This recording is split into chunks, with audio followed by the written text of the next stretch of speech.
Quem está presente aqui, agradecer a Keiko também. E a ideia é fazer esse encontro todo mês, e aí a gente, cada mês, escolhe um tema diferente, e aí eu chamo alguém que é especialista no assunto para a gente se aprofundar um pouco. Então, hoje o tema que a maioria das pessoas escolheu foi como fazer um café perfeito em casa. E aí eu resolvi chamar a Keiko e vou fazer uma pequena apresentação dela antes dela começar. A Keiko, ela é formada em gastronomia e ela resolveu mudar de rumo quando ela estava numa das lojas do Santo Grão, lá fazendo uma reunião. E aí ela decidiu que ia trabalhar lá de qualquer jeito. Ela começou lá no bar e hoje ela faz tudo na rede das cafeterias do Santo Grão. Ela forma todas as pessoas que entram, fica de olho na qualidade dos grãos, antes e depois dos preparos. É instrutora de todos os cursos que são vendidos lá no site. Então, tem barista, latte art, degustação e métodos de preparo, barista intercâmbio, roast experience. Ela faz tudo, né? Então, e além disso, ela é uma pessoa super curiosa que está sempre aprendendo algo novo. E que, mais importante, ama ensinar as pessoas. Falei tudo, Keiko? Falou tudo. Tá certo? Se tiver alguma coisa errada, você me corrige. Imagina. Então, a ideia é, eu vou falar alguns tópicos e aí a Keiko vai falando sobre os temas. Então, para a gente falar em fazer um café perfeito em casa, a gente tem que começar a falar do café em si, né, Keiko? Sim. Primeiro ponto importante é você ter uma qualidade de café, né, que você goste, né? No meu caso, eu gosto de cafés especiais e a limpeza da bebida para mim é muito importante, né? Eu digo limpeza, não a limpeza de aspecto visual, mas a limpeza dentro da boca, né? Xícaras limpas, que a gente chama. Tá, e para uma pessoa que é leiga, como que que seria a limpeza no gosto, assim? No Brasil, a gente tem a classificação do tradicional superior gourmet especial, né? O especial e o gourmet, eles fizeram parte durante muito tempo de uma mesma categoria. Hoje em dia, o especial ele é dito como acima de 80 pontos pela BSA, né? Acaba que café, uma planta de um café, ela produz cafés de bebidas boas e bebidas não tão boas. Um dos exemplos que eu costumo usar é um pé de jabuticaba, por exemplo, né? Você tem no mesmo pé, você tem frutos doces e frutos não tão doces. E o café ele também é assim, tá? Uma coisa que é muito importante, café é muito ruim mesmo, assim, aquele de chorar é café de chão, né? Então, o café de chão realmente é um café de baixíssima qualidade. Para quem não está acostumado, o café de chão que ela diz é aquele que estava no pezinho, caiu, ficou ali, teve colheita, teve tudo, e ele ficou ali no chão. É isso? Isso. Aí ele fica em contato com o solo, o café ele absorve muita coisa, né? E aí ele absorve gosto de terra, né? Sabor de chuva, sabor de... Eu costumo falar que eu sinto sabor de cachorro molhado, né? Então, acaba que você fica com sabores estranhos na sua xícara, né? Às vezes medicinal também, dependendo da fermentação que ocorre ali, né, no chão. Às vezes o café fica no chão meses, né, até ele ser varrido. Então tem uma máquina específica para varrer, é tipo não vou dizer que é um aspirador, parece mais uma feiticeira, né? Que aí ele vai puxando tudo que tem no chão e vai mandando para um outro compartimento, né? E aí esse café ele também é comercializado, tá? Nada se perde, né, Keiko? Nada se perde, tudo se cria, né? A gente costuma falar, aqui que é a diferença entre café especial e um café tradicional. Tipo, é o básico para... Quando, sei lá, a pessoa entra no clube, por exemplo, a gente está mandando hoje em dia uma amostrinha de café com defeitos e café sem defeitos, né? Legal. Aí seria bom você falar um pouquinho para a gente dessa diferença entre um café especial e um café tradicional. Existem defeitos que a gente considera capitais, né? São defeitos capitais que as pessoas comuns elas entendem como PVA, né? Que é preto, verde, ardido. O preto ele é causado por erros de colheita. Então, passou do momento certo de colheita, você vai ter às vezes você tem uma diferença de ciclo, né? Então, não brota tudo ao mesmo tempo. Então, tem alguns cafezinhos que eles vão brotar antes, a grande maioria pode vir depois, e aí você vai ter uma diferença entre cafés que passaram do momento de colheita, que ele vai secando no pé, né? Tem um estágio que a gente ainda entende como um bom café, que seria o boia, né? Que é como se fosse um passa. E aí tem o pós, né? Passou desse período de boa colheita ainda, que é o boia, que ele tem um pouco menos de umidade, aí tem um café de baixíssima umidade, que é o preto, tá?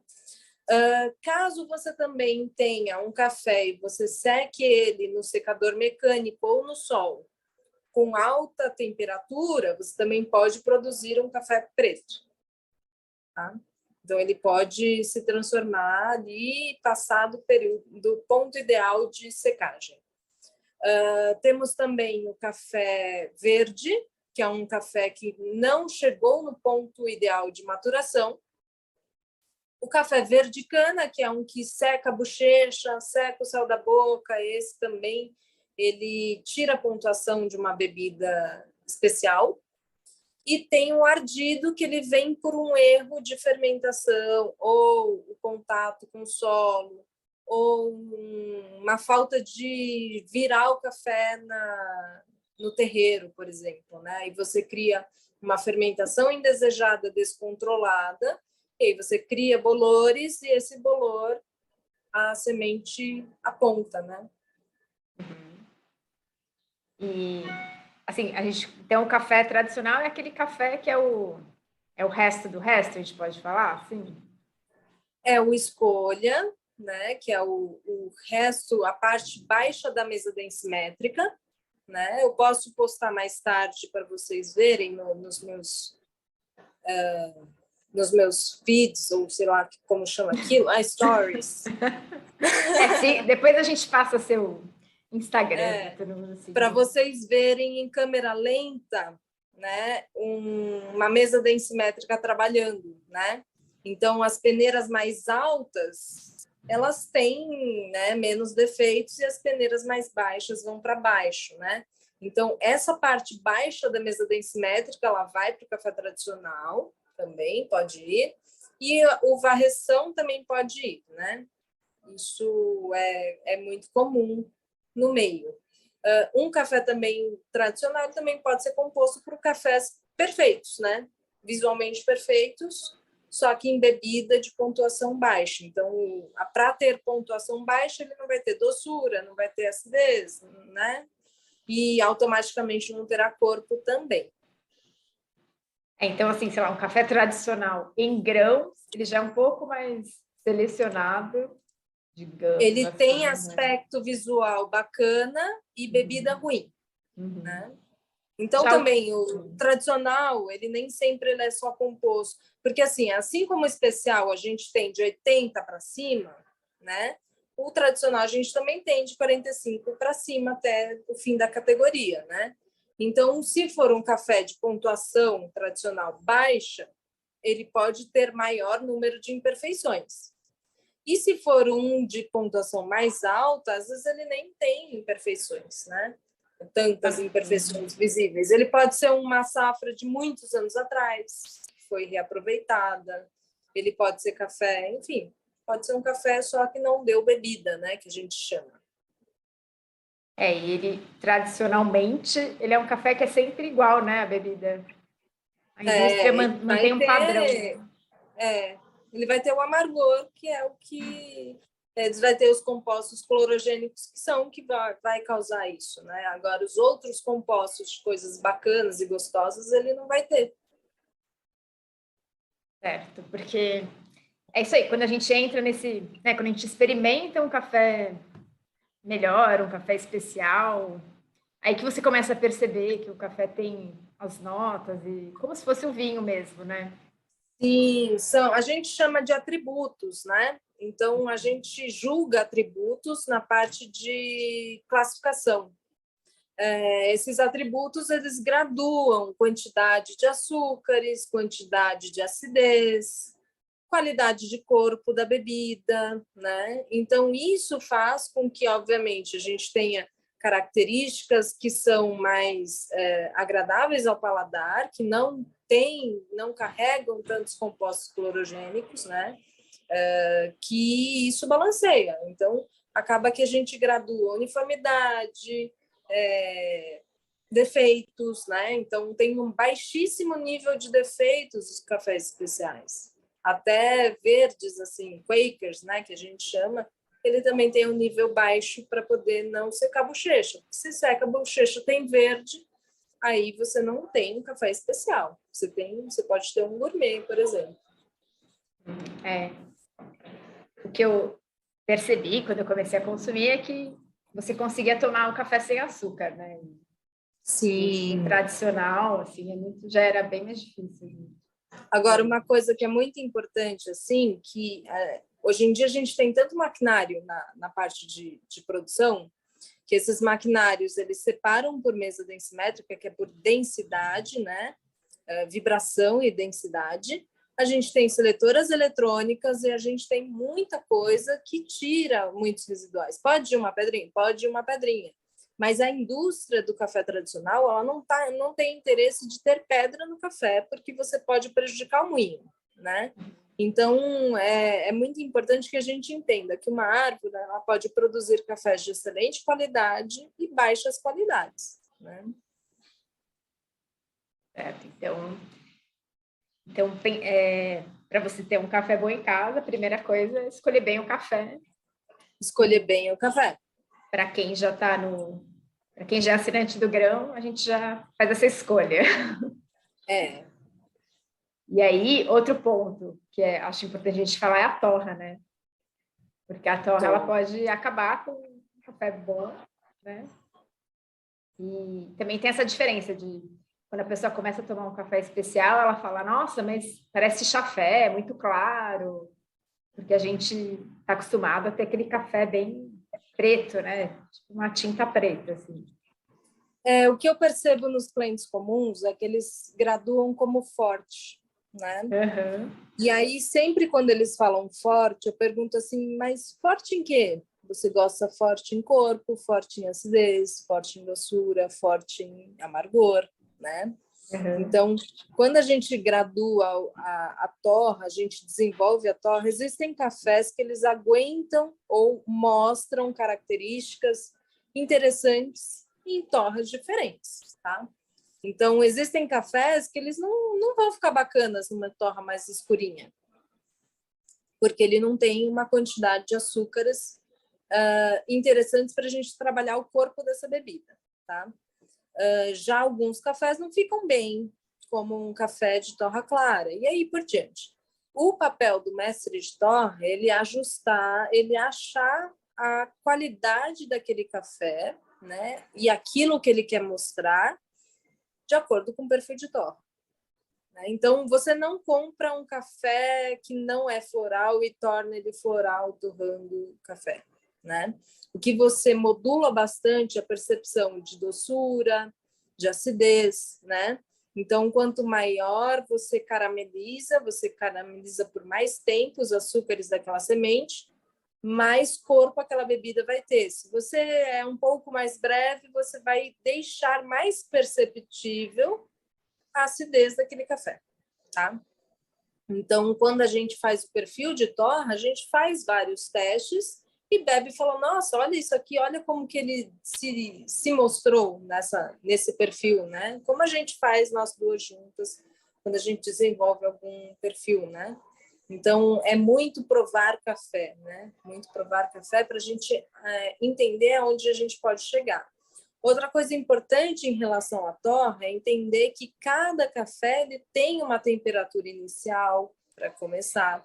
Então, a densidade do café, a safra que a gente está torrando, tudo isso influencia bastante, tá? Então, são muitos testes, muito trabalho até a gente chegar no que é ideal. Uhum. E fala só um pouquinho de como é feita a torra do café. Então, você tem lá um torrador. Bom, eu tenho um torrador que é um cilindro, né? Através de um funil cai o café dentro desse cilindro, que tem uma chama embaixo, que normalmente, para distribuição legal do calor, tem uma chapinha em cima, né? Então, o ar quente passa na lateral desse cilindro e aí a gente tem uma troca de calor. A gente define a temperatura inicial de acordo com a densidade do café, safra, tamanho de grãos, formato também um pouquinho. E aí a gente começa a tirar umidade, né? Na fazenda, a gente costuma comprar cafés com 11% de umidade, mais ou menos. Então, a gente inicia ali, teoricamente, com 11%. E aí a gente vai desidratando essa água livre que tem dentro da semente, né? Então, ela vai perdendo umidade. Quando ela perde umidade, aí a gente começa a trabalhar os açúcares presentes naquela semente. Aí a gente pega a semente, diminui a temperatura ou coloca mais temperatura, depende do café. E aí a gente vai trabalhando os açúcares, a caramelização. Eu costumo associar bastante a calda de pudim, né? Uhum. Então, se você faz uma calda de pudim lentamente, você não vai ter aquelas bordas queimando, né? Nas laterais da panela. Então, se você faz ela lentamente, você vai ter uma caramelização mais lenta e você vai ter uniformidade naquela calda, tá? É a mesma coisa, tá? Então, a gente é uma parte física, né, que seria desidratar. Aí a gente tem a parte química acontecendo a partir da desidratação. E aí, depois, no desenvolvimento, a gente, por exemplo, eu tenho um café que tem características de amêndoas, né? Eu posso ter amêndoas mais cruas, amêndoa mais torradinha, e aí a coloração final, ela não é tão importante porque ela corresponde a 10% da matéria inteira, tá? Então, às vezes, as pessoas olham assim e falam, nossa, tá meio clarinho, né?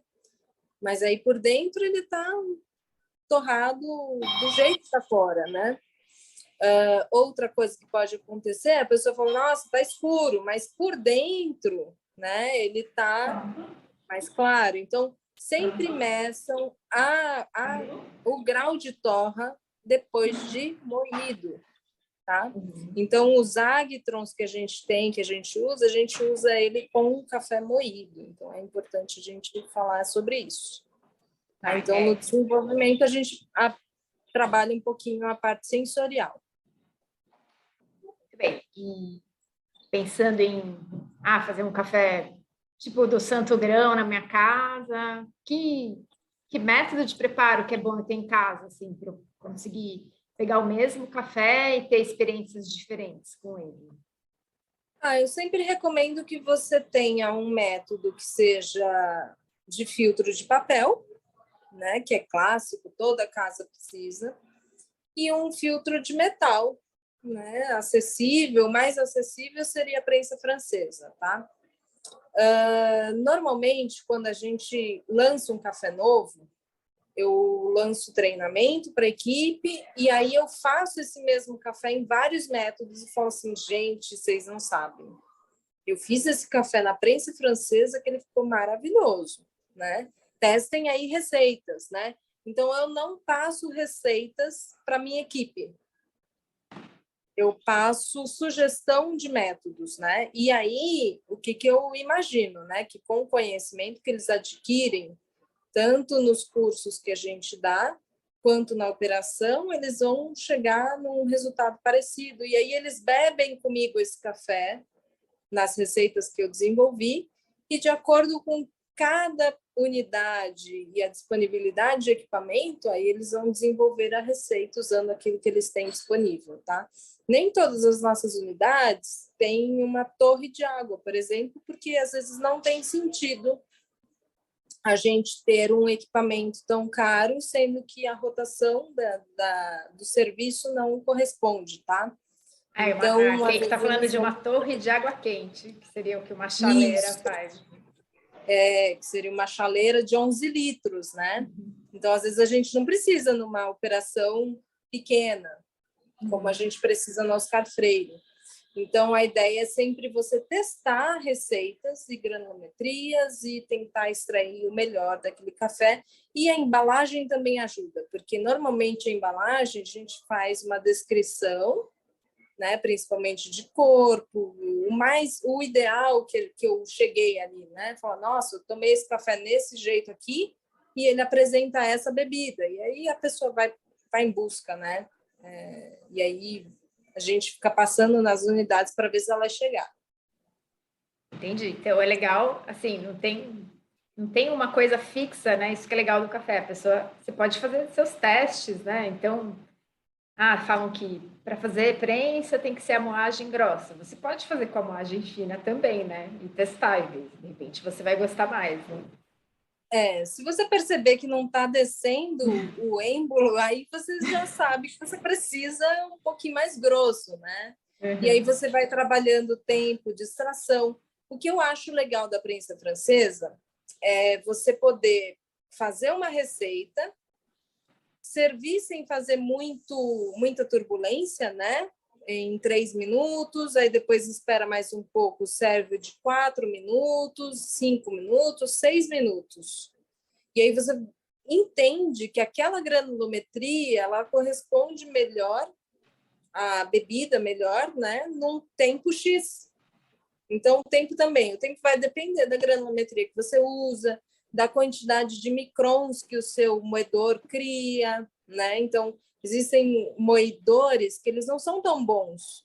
Então, eles vão criar micropartículas muito grandes, que aí você vai ter que ter um tempo de extração menor. Então, por isso que eu falo, tentar extrair o melhor com aquilo que você tem, né? Então, aí você usa as variáveis a favor dos seus equipamentos.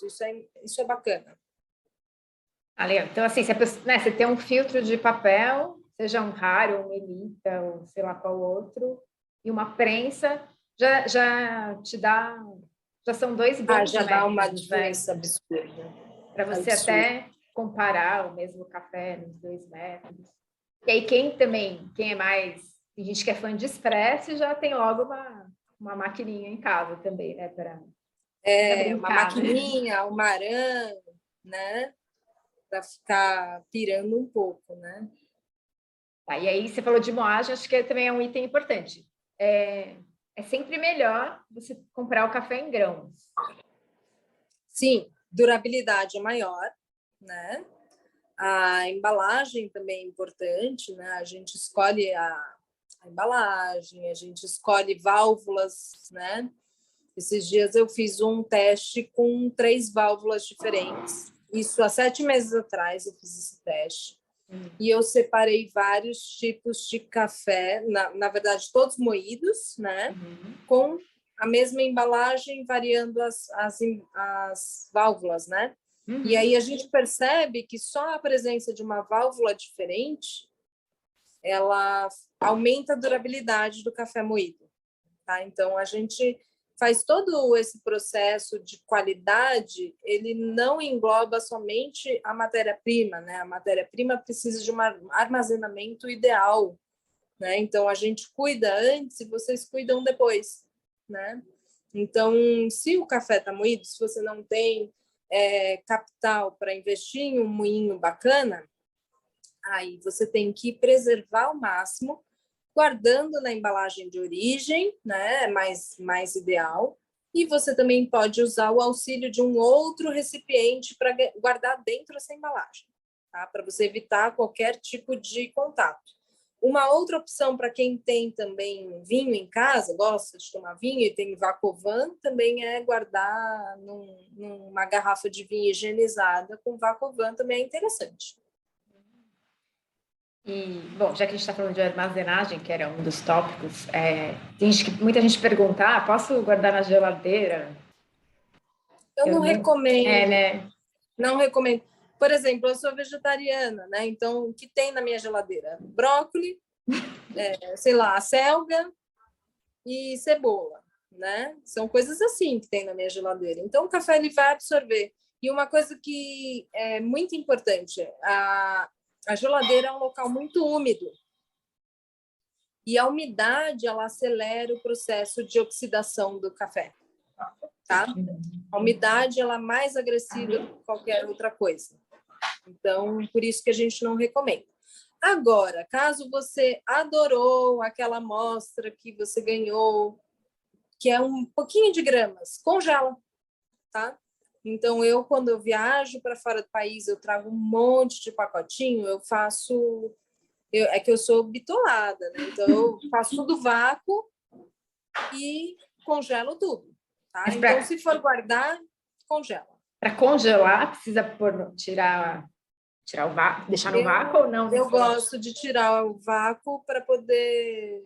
Eu acho que conserva melhor, tá? Ele não cria gotículas de gelo, né? Então, eu acho que fica bem mais bacana. E aí você pode moer ele até congelado. É isso que eu ia perguntar. Você tem que tirar antes, você tira e já moe. Você pode moer congelado e aí vai lá ferver sua água e aí você volta para fazer seu café. Essa aí eu nunca testei congelar. Teste. Então assim, é sempre bom, melhor é ter o café em grãos, mas se você não tem um moedor, o café moído, você armazena direitinho. Local seco, arejado, sem luminosidade, usa a própria embalagem e um auxílio de um outro recipiente também é interessante. Tá. Muito bem. E a questão da água? A água que você vai fazer o café. Isso. Qualidade da água. Se a água não é boa, o café não é bom também, tá? Então, é muito importante isso. O ideal mesmo, água filtrada, tá? Água mineral, ela pode modificar um pouquinho sua bebida. Então, se você quiser, por exemplo, fazer uma coisa diferente, você pode filtrar o seu café com águas diferentes. Isso é legal para você ter uma experiência, tá? Mas o ideal mesmo é água filtrada, né? E sempre acima de 90 graus. A gente percebe que filtrados, eles respondem muito melhor acima de 92 graus, né? 94 é uma temperatura muito bacana para o café. E não fiquem com medo de ferver a água, porque às vezes você ferve a água, cria aquelas bolhas gigantes e ele não chega nem a 96 graus, ou ele chega a 97 graus e o máximo, né, 96 e pouco é o ideal para café, para extrair café. Coisa importante também é aprender que às vezes o café, a torra do café, então se você tem uma torra mais clara, você precisa de maior energia para extrair um pouquinho melhor aquele café. Tá? Se for um mesmo café com uma torra mais desenvolvida, mais escurinha, você pode ter uma temperatura um pouco mais branda. Se o seu café estiver um pouco mais oxidado, testem com temperaturas mais altas, né? Se ele está fresquíssimo, um pouquinho mais baixo. Então, é tudo empírico, né? Vocês estão vendo que eu não tô ajudando vocês em nada, teoricamente, né? Tem que ser um grande laboratório, né? Uma vez também eu estava vendo que você também, por exemplo, se o café, você achou que está com a torra um pouco escura demais, você pode usar água menos quente do que a de costume, né? Se você acha que ele está muito agressivo, assim, né? E se ele está muito claro, você também pode usar a água mais mais quente, né? É isso por preservação, né? Quando você torra um pouquinho mais claro, você tem as fibras um pouquinho mais entrelaçadas, né? Quando você torra mais escuro, você degrada um pouco. Então, a penetração da água é um pouco mais fácil. Então, acaba que você precisa de uma temperatura menor para extrair, não precisa de uma temperatura tão grande, né? Uhum. Certo. Daí, então, a gente falou da água. E tem uma proporção ideal, assim? É tanto de café para tanto de água, assim? Aí sabe aquele cliente que fala assim, eu gosto de café forte, né? Ele tá confundindo, às vezes, eu gosto de um café concentrado, entendeu? Uhum. Então, por exemplo, se você vai fazer o seu café e você vai beber com leite, você faz uma receita mais concentrada que ele vai ficar mais gostoso, né? Uhum. Se você gosta dele mais concentradinho, você vai ter que usar 1:8, 1:10, por aí, tá? Então, a gente costuma falar 1:X, né? Então, é 1 de café para 8 de água, o mínimo. Mas, às vezes, a gente fala assim, não, eu uso 20 de pó e 200 de água. Poxa, eu acho que se você usar 300 de água, você vai ter a mesma bebida que você teria usando 200. Por quê? Porque você vai gerar mais turbulência usando 300 ml de água do que você usando 200, tá? Então, isso, na extração do café, a gente costuma ter alguns fatores para extrair. Então, temperatura de água, ele é um solubilizante, na água é um solubilizante. Que nem quando você pensa em água mineral, você tem uma terra, né? Você tem no mundo, você tem terra, rochas, pedrinhas, e a água vai percolando por essa terra, por essa rocha, por essa pedrinha, e ela vai levando, carregando minerais, carregando tudo, tá? E aí tem coisas que são mais fáceis dela carregar. Então é mais fácil você carregar o que tem numa areinha do que numa pedrinha, tá? E isso faz com que cada marca de água tenha a sua qualidade de água, tá? Então, a granulometria, a temperatura da água, a turbulência que essa água está gerando ali naquele material poroso, que é o café, é o que vai fazer solubilizar bem ou mal, tá? Então, acaba que, às vezes, você gerar maior turbulência na extração, você vai ter maior aproveitamento dos grãos, tá? Então, aí você consegue ter um café de melhor qualidade, obviamente, manter a sua assinatura mensal, né? Porque você vai usar melhor aquela matéria-prima que você está comprando. Isso é muito importante, tá?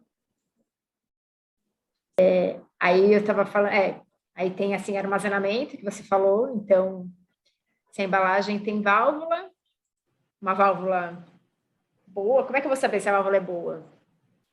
Ela tem um filtrinho por dentro, né?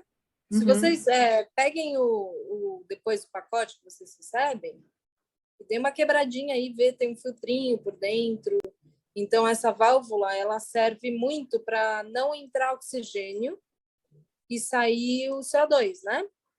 Para não explodir o pacote, porque a gente torra o café e já embala praticamente. Então, o café, ele vai liberando CO2 e aí a embalagem incha e explode, né? Então, é para evitar isso aí. Mas ela também não pode promover entrada de oxigênio. Então, existem algumas embalagens que têm umas válvulas que não têm a qualidade ideal de válvula, né? E aí acaba entrando um pouquinho. Por isso, dessa diferença entre válvulas. Entendi. E aí você falou, o ideal, aí você pode pegar essa embalagem, depois de aberta, e guardar, sei lá, dentro de um potinho hermético também. Pode também. E sempre dentro longe da luz também, né? A luz também dá uma acelerada, né? Mas o que mais faz bagunça é o oxigênio, é a umidade mesmo. Ainda mais que a embalagem geralmente também ela não deixa entrar a luz. Né? Tá. E aí, bom, eu acho que a gente conseguiu falar dos principais pontos importantes, que é, então, de qualidade do café, da torra, de métodos de preparo para você ter em casa, de moagem, de água, da proporção, de armazenar. E aí eu quero abrir a perguntas, então, se vocês puderem escrever para mim aqui, aí eu vou perguntando para a Keiko.